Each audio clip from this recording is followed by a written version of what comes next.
Hello everyone, welcome to session 11, from the Sui Tang to Song Dynasty. Basically, this is the golden age in Chinese history. Political division was finally overcome when the Sui dynasty conquered its rivals to reunify China in 589.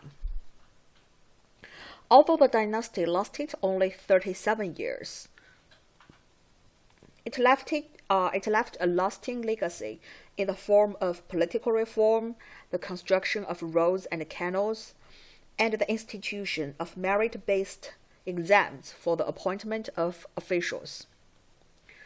The Tang dynasty that followed would last for centuries and would build upon the Sui's accomplishments to create an era of impressive cultural creativity and political power.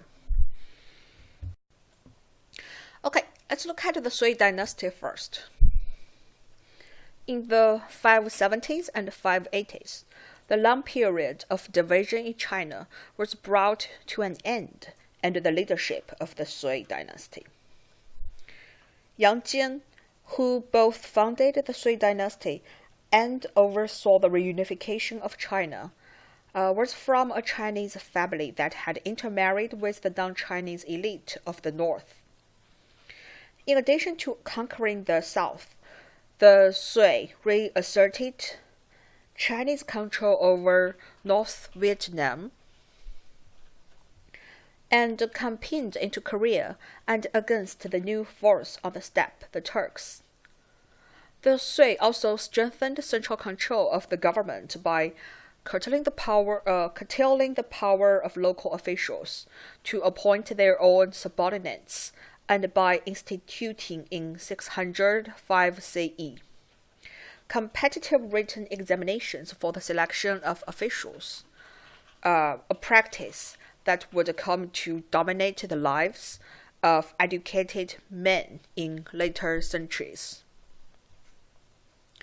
The crowning achievement of the Sui dynasty was the construction of the Grand Canal. So here is the route of the Grand Canal. The Grand Canal connected the Yellow and the Yangtze River regions. The canal facilitated the shipping of tax grain from the prosperous Yangtze Valley to the centers of political and military power in North China. Henceforth, the rice-growing Yangtze Valley and South China played an ever more influential role in the country's economic and political life, strengthening China's internal cohesion and facilitating the maritime trade with Southeast Asia, India, and areas further west. Despite these accomplishments, the Sui dynasty only lasted for 2 reigns. The ambitious projects of the 2 Sui emperors led to exhaustion and unrest, and in the ensuing warfare Li Yuan, a Chinese from the same northwest aristocratic circles as the founder of the Tang, seized the throne. So you can say the Sui dynasty was very similar to the Qin dynasty we have learned. Then it is the Tang dynasty. The dynasty founded by Li Yuan was one of the high points of traditional Chinese civilization, especially during this dynasty's first century. Its capital Chang'an was the cultural center of East Asia.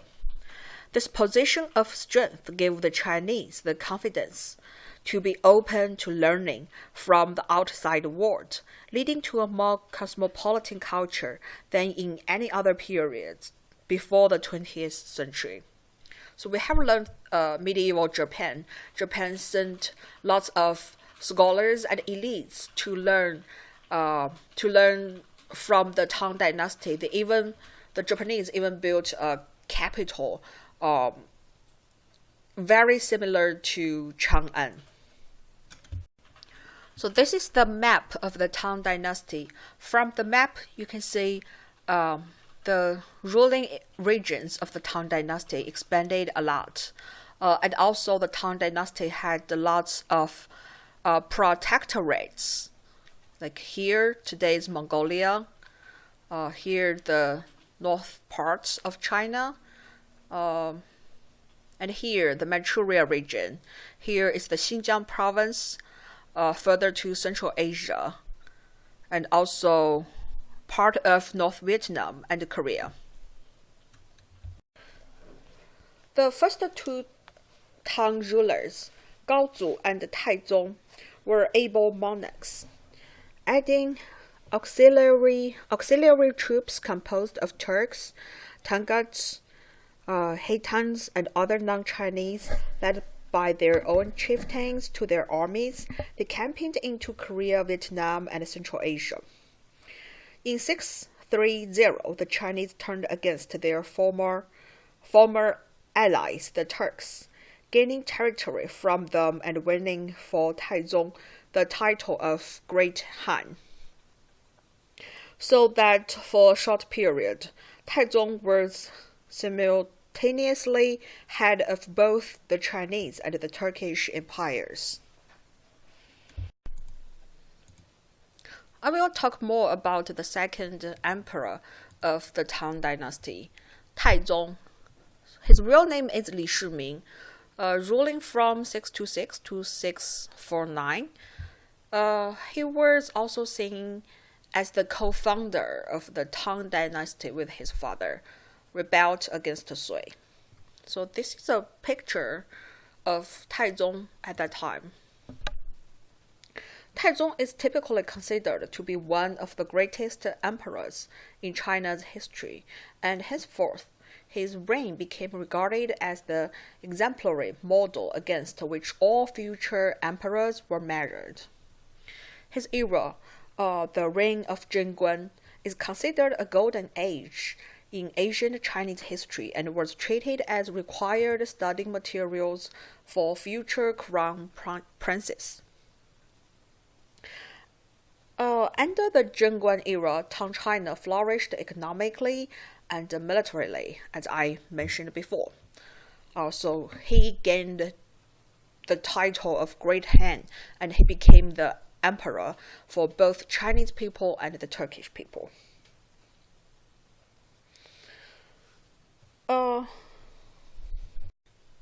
So in Chinese history books, Taizong was always described as an able man, a brilliant field commander, an astute administrator. Unlike many of the nobility of the time, Emperor Taizong was a frank rationalist and scholar of logic and scientific reason, openly scorning superstitions and claims of signs from the heavens. He also modified important rites in order to ease the burden of agriculture labor. So this map also shows the changes from the Song Dynasty, so basically this grand part, to Tang Dynasty. So you can see that the Tang Dynasty expanded its ruling regions a lot. So this is the Great Wall, and this was the Grand Canal, which was built in the Sui Dynasty, connecting the Yangtze River, the Yellow River, and Yangtze River regions.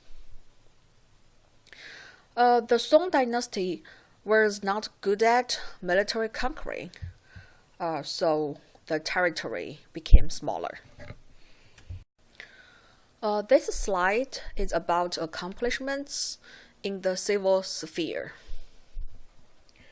In the civil sphere, Tang accomplishments far outstripped anything known in Europe until the growth of national states in the 17th century. Tang emperors subdivided the administration of the empire into departments. They built on the Sui precedent of using written examinations to select officials.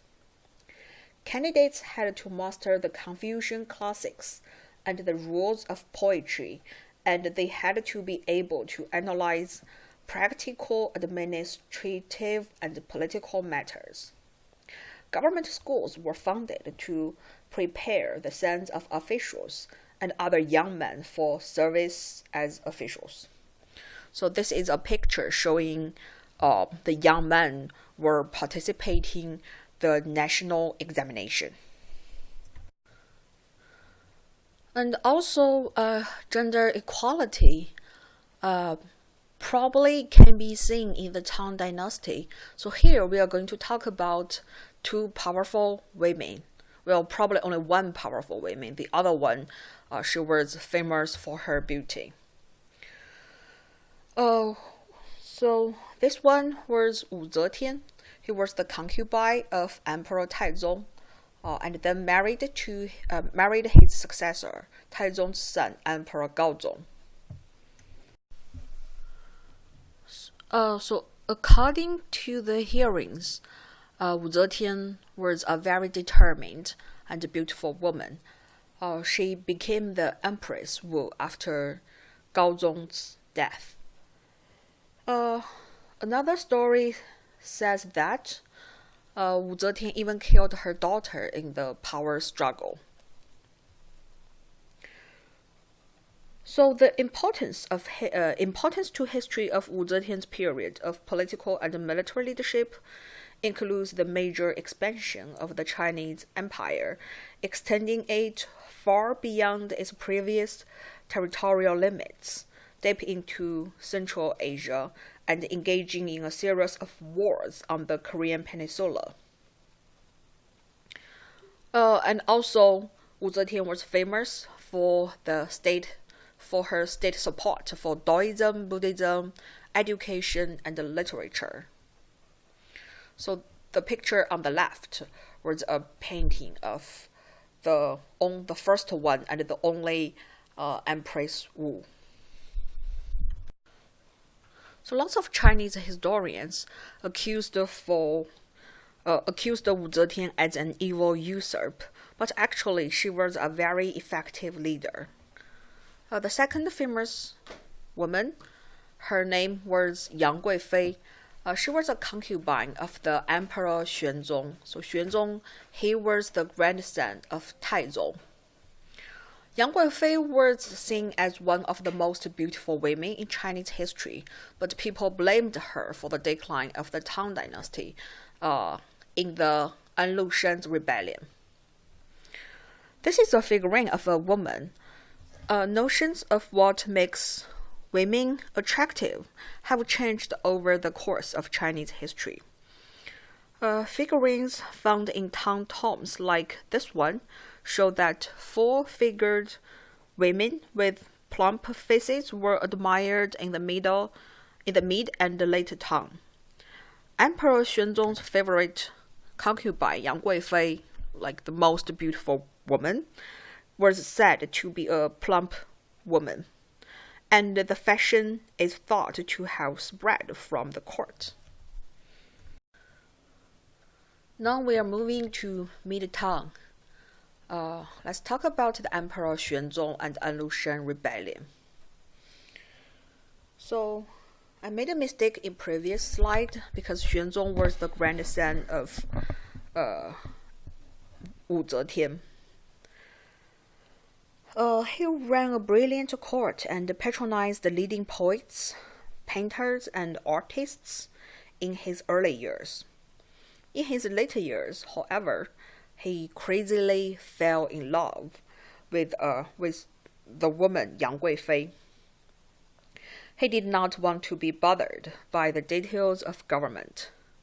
The emperor allowed Yang to place friends and relatives in important positions in the government.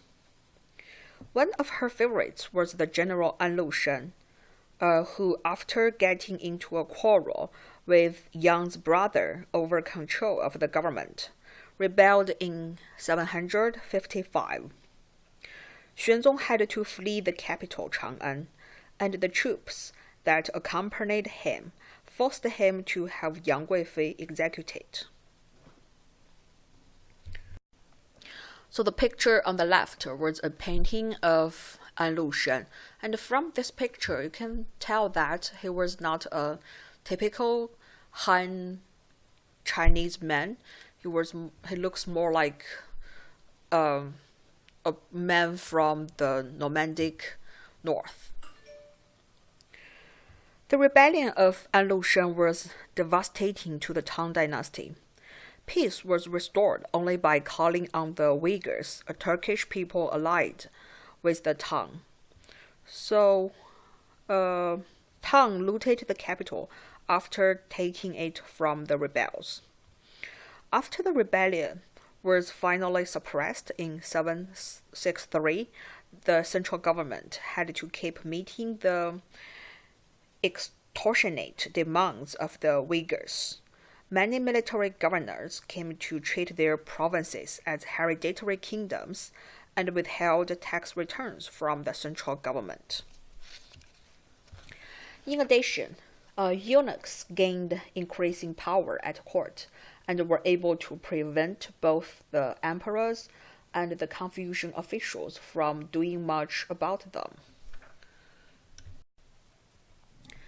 Okay, I'm going to talk about the Tang culture in this slide. The reunification of North and South led to cultural flowering. The Tang capital cities of Chang'an and Luoyang became great metropolises. Chang'an and its suburbs grew to more than 2 million inhabitants, probably making it the largest city in the world at the time.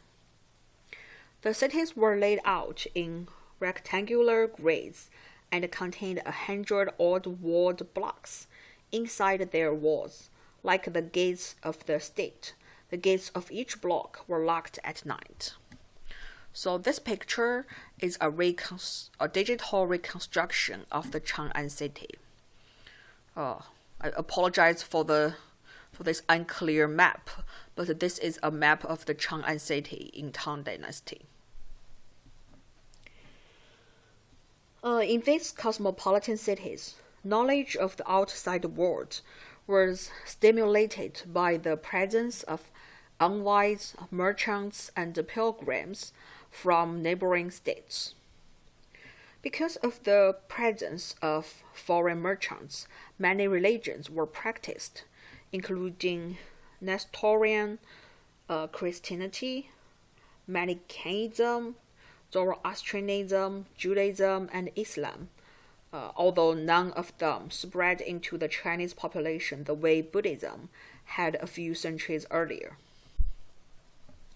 Foreign fashions in hair and clothing were often copied, and foreign amusements, such as the Persian game of polo, found following among the well-to-do. The introduction of new musical instruments and tunes from India, Iran, and Central Asia brought about a major transformation in Chinese music. So these are some pictures of the Tang capital Chang'an.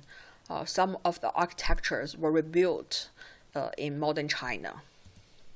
It is still a beautiful city worth to traveling around. The Tang Dynasty was the great age of Chinese poetry. Skill in composing poetry was tested in the civil service examinations, and educated men had to be able to compose poems at social gatherings.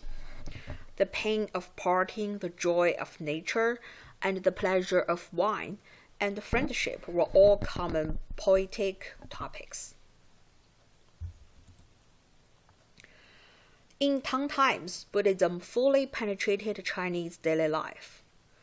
Stories of Buddhist origin became widely known, and Buddhist festivals became among the most popular holidays. Buddhist monasteries became an important part of everyday life. They ran schools for the children.